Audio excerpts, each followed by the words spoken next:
select Konnor Griffin, a shortstop from Jackson Prep School in Flowood, Mississippi. The Washington Nationals have the next pick.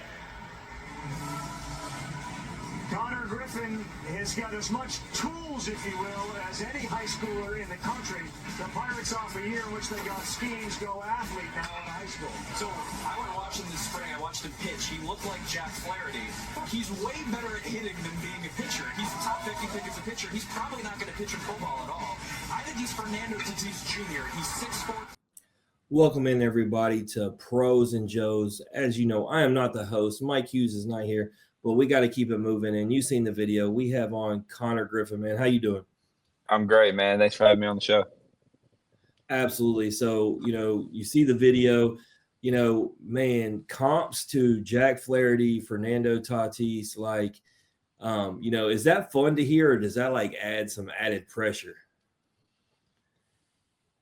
Nah, it's always fun to hear it. It's always fun to hear it because, I grew up watching those players, and it's just cool to be compared to them. And, I'm trying to carve my own path and try to be somebody that kids look up to as well. So it's definitely cool to be compared to those guys because they're great ball players.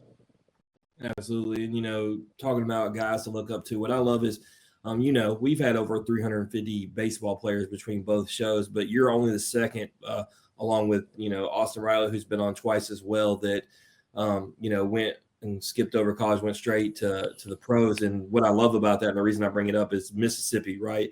And, there's a lot of people who, nationwide like to hate on Mississippi, but we know how great this state's going to be. And I love that, a state that loves its sports, loves its baseball, a guy like you, a guy like Austin continues to show these youngsters and carve a path. For you, what does it mean, man? You don't see too many guys who can say they play pro ball and from Mississippi. What's it mean to represent the state?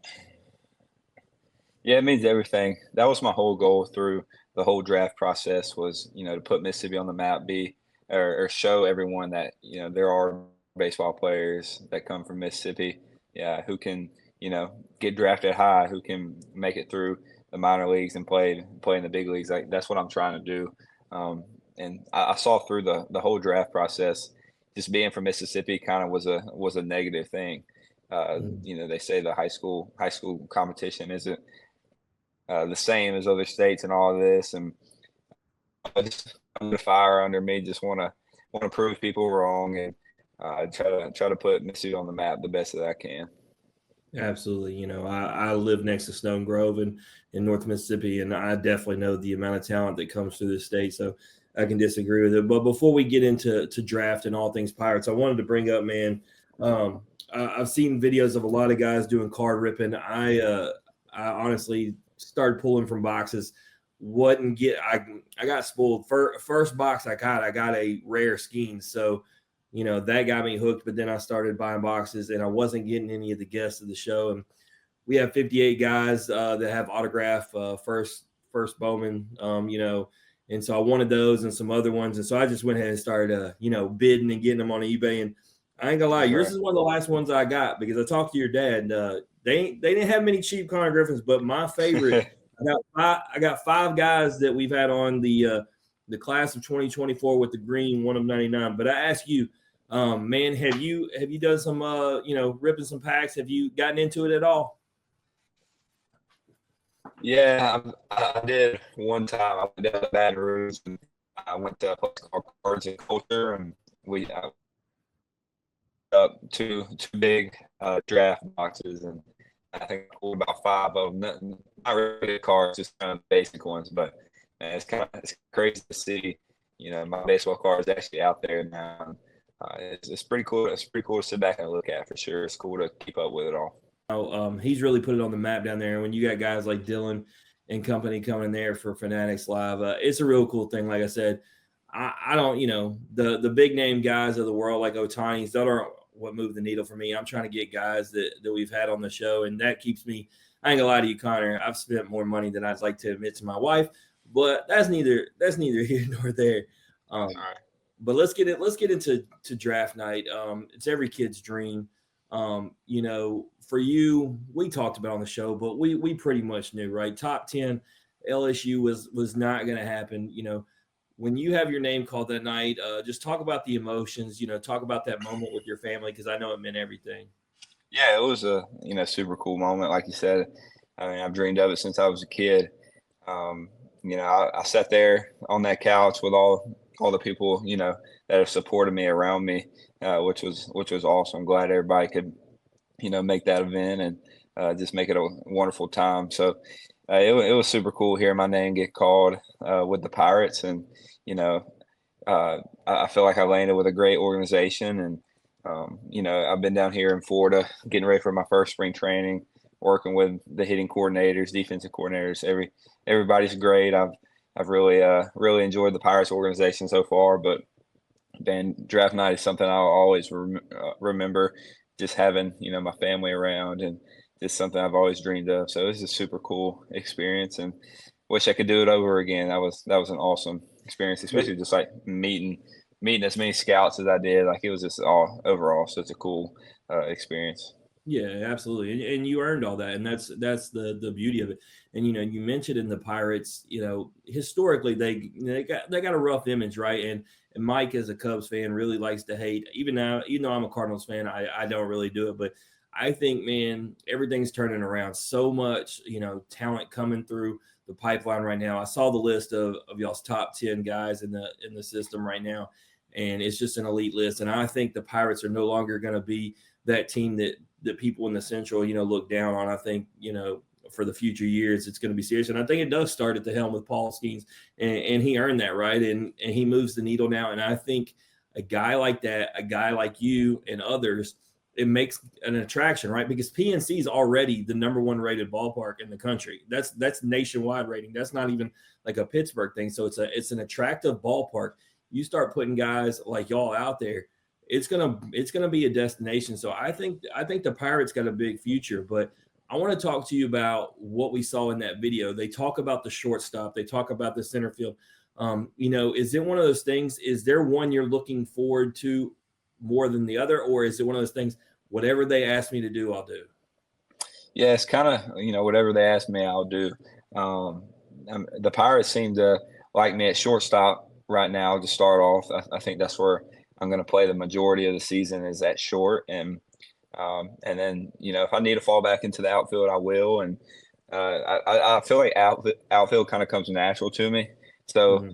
I feel like I need to spend more time at shortstop, just learning more and developing there. And I love playing the infield. I mean, you get the most action there, and you're a big role in the game. So I think the Pirates want me to start there, and I'm all for it. Just because I can be an athlete and try to take over a game in the infield, and be a leader. So it doesn't really matter where I'm Yeah, playing. you remind me, when I got on this men's league softball team, is actually in like a competitive league. I thought it was just a church league. I found out like it was like overly serious, but I was just on the team because I could wreck home runs. But the guy, Andrew, so he played in the outfield with me, and he was the most elite outfielder in the league, hands down. And he tells me, he's like, I played college shortstop. And I was like, really?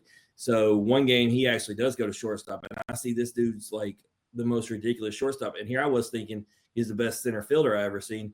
And it reminds me of you. It's one of those things that, like, you see the gifted athleticism in the outfield. You think you're an outfielder, but you find out, you put him in the infield, and you're like, oh, okay. So it doesn't matter where you go. And so I think it's a beautiful thing. Now, I mean, they talked about it on the tools, right? What I'm excited to see, though, is the speed on the base pass, right? Because I think small ball is one of those things that the teams that use it right, it's really advantageous. I don't think enough teams do use it. And so I'm excited to see. Obviously, home runs are glorious, right? But I like a guy who can get a single, steal second, third. Next thing you know, he's coming home on a sac fly. That'll win games differently.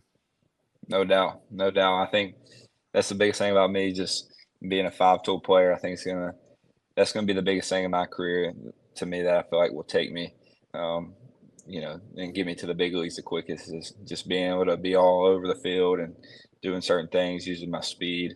So it's gonna be fun to try to put together a good pro career with the 5 tools I That's have. why you didn't want to go to LSU. You knew they wouldn't let you swipe bags. They wouldn't even let Dylan Cruz do it. They ain't gonna let Konnor do it either.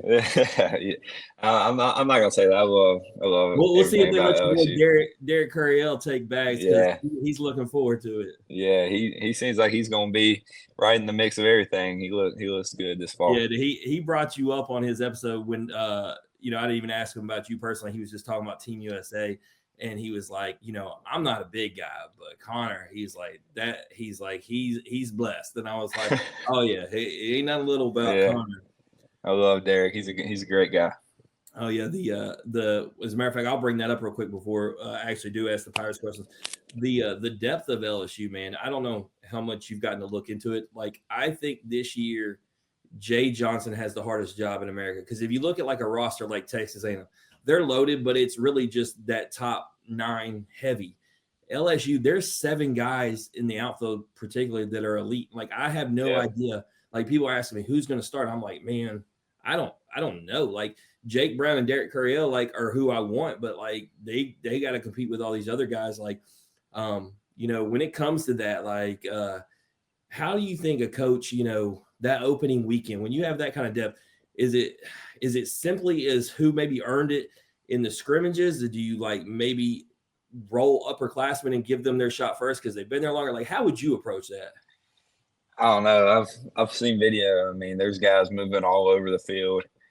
Coach Jay Johnson, he's such a smart coach. He'll have it all. He probably already has it all lined up right now. But if it was me, I guess I would go off of how the fall scrimmages were going, who was getting hot at the right time, and roll those guys out there. I'm never worried like if a guy's a freshman if he could handle the moment. I think guys are born for the moment, and if you're at LSU, you can play ball. So I don't think it's going to matter who's out there. They're gonna win games, and it's going to be a fun season to watch. Yeah, I think it's about maximizing when your number is called, right? Because if he puts you in for the weekend and you don't produce, and then okay, I'm going to give the next guy a shot, and he produces, you may have missed your moment. But let's get into the Pirates thing.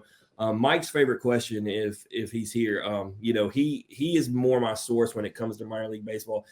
He knows the ins and outs. He knows the coaches, and that's what I want to ask you about. When you get there, when you start training, who is the guy that became like the go-to, whether it is a coach, where it is a player, like who has been a guy you've been able to lean into like a sponge and learn from? You talking about like here in the Pirates organization?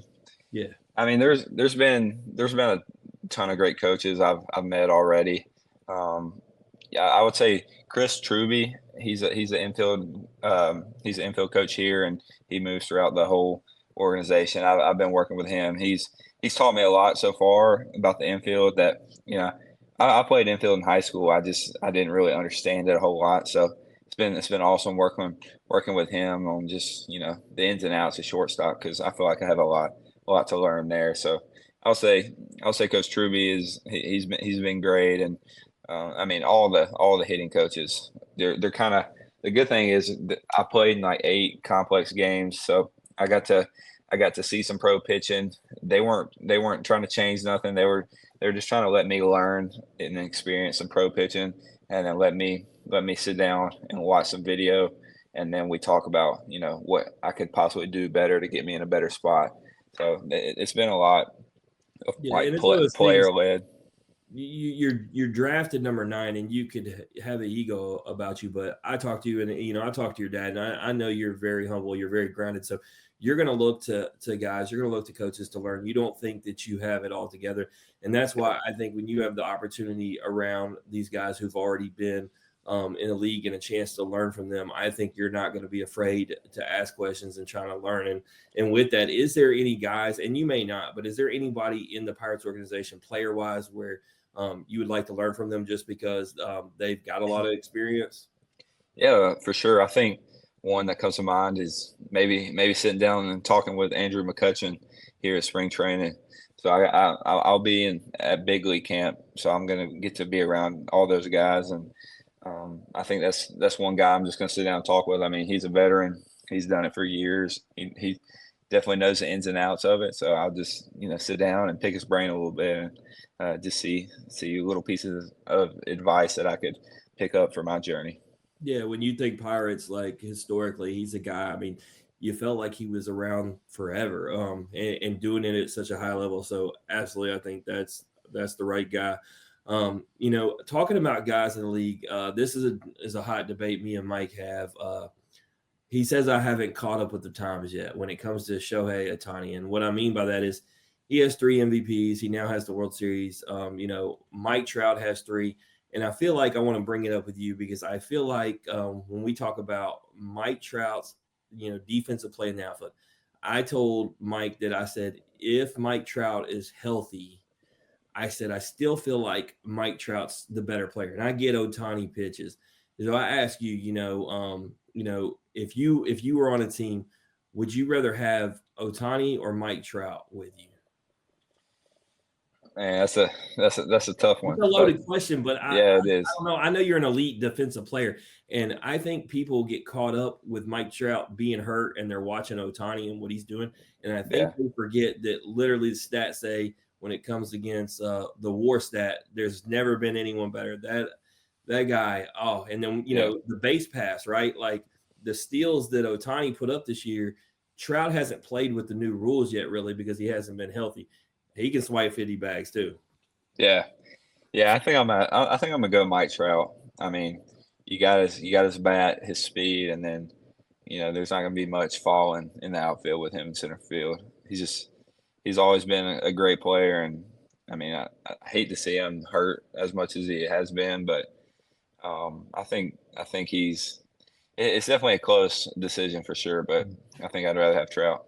Yeah, no, I just, like I said, we like to debate that one. I hate that he's not here, but it's a shame they weren't able to keep those two guys together and build around the right. Instead, the Dodgers have this all-star team that, such likable guys. Like, I mean, I've met and talked to Freddie Freeman and Austin Riley, going back to him, says he's the best guy that he's ever known and play with. And, Ohtani is a good guy. So you don't want to, like, root against those guys, but, like, it's also like, man, y'all are so loaded.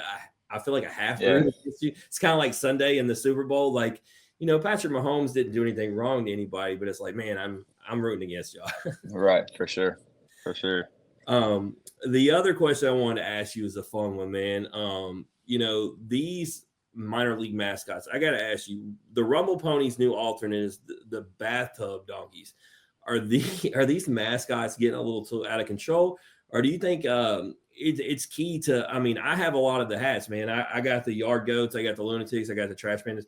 Do you think it's the right way to go about marketing to get people buying the merch, going to the games? Just if it's crazy, go with it. Yeah, I think it keeps the game alive. If it's crazy, go with it. There's definitely some wild names out there, but I think the players enjoy, getting to wear a uniform that's a little bit different.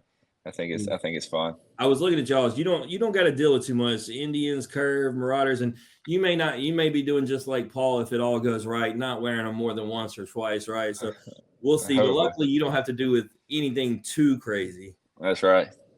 But yeah, man, like I said, I just really wanted to catch up and see how things are going. The very last question I got is, you're talking about next steps and what we got next. When do you report where you got to be? Is it where you're already at now? What's it look like?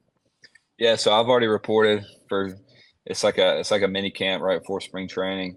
So I'm here in Bradenton, Florida, home of the Pirates spring training facility. So I'm here now and just kind of doing some work in the morning times, just getting back comfortable to being down here and getting ready to go. I think big league spring training starts February 15th for me. That's when position players are supposed to report. But I'll already be here. So just kind of taking it easy until that time gets here. But once it does, it's go time. And I see you're not missing time in the cage. I love your dad posting the videos. And what I like, the best part is he doesn't like pick your best, swings, right? Like he puts the whole body of work, because a lot of people can just cut and clip, right? And just show, the best strokes or whatever. It shows the grind, the work. It shows that every swing is not perfect. You're always working on things. But, man, I see it. You look ready. I would ask, do you hit the cage now that you're down there ready? Like, is there any off days or is it an everyday thing? Yeah, there is off days. Like right now we had the weekend off. So we just went 5 days, just because spring training, we still got almost 2 weeks of spring trainings here, and then you got a month and a half of spring training, and then 142 games. Like I think That ain't I much. wrote, That ain't much. yeah, I know, I know. I don't. I'm trying to figure out how I'm gonna do this, but I'm sure That's it's all always working. that's always the biggest transition, and you know that when we talk to guys from college to pro on this Pros and Joe show, just how long it is, and especially for the position players, right? Because the pitchers at least gets time off. I mean, it's an absolute grind, but I think it's advantageous that one, you're young, right, in super good shape and everything, and you do put in the work. How many days? I said I was going to be done, but I do got. How many days a week are you able to hit the weight room and do that route? Yes, I'm doing 4 days a week right now, and then spending 2 days like working on just kind of like explosive work, and mobility. But yeah, it's 4 days of lifting. Yeah, well, and enjoy it, man. I actually got to get surgery. I got an appointment Friday. Man, old age is showing. I've been lifting for 24 years now, but what happened was on Veterans Day, didn't do any heavier than normal. It wasn't about the weight. There was a challenge to do the push-ups between every set for the Veterans Day challenge. I think I got my muscles too tight in between. I was benching. I was on the 5th rep, completely ripped, tore off my shoulder. Finally, the Veteran Affairs is, so they can pay for it, has got it scheduled. Yeah. But yeah, it's completely disconnected right there. So I'm fixing to be out of the weight room for quite a while. So I'm jealous of you. Don't take it for granted. That's but right. I know that's why you stay in good shape. And I know the 142 days, I think it'll be probably more of a mental grind than a physical grind for you, because I think you're in the best shape of your life. But we look forward to watching you. Hopefully somewhere along the line, me and Mike plan on going to a bunch of games, going through the minor league circuit or the pros, and get a chance to watch you out there doing your thing. But if you need anything along the way, reach out. But wish you the best of luck and to stay healthy. Yes, sir. I appreciate it. Thanks for having me on the show. It's always a good time. Absolutely. Like I said, I hate that he wasn't here, man. You missed a show within itself. He's hilarious. But for those who are listening, who are fans of the show, he will be back later this week. We're keeping it LSU, Konnor. I understand that you didn't actually go there, but I still consider you purple and gold. We got Ty Floyd and Luke Holman, both part of the Reds organization. Guys who, man, when we talk about it, this Pirates Reds thing, that the Reds are stacked too.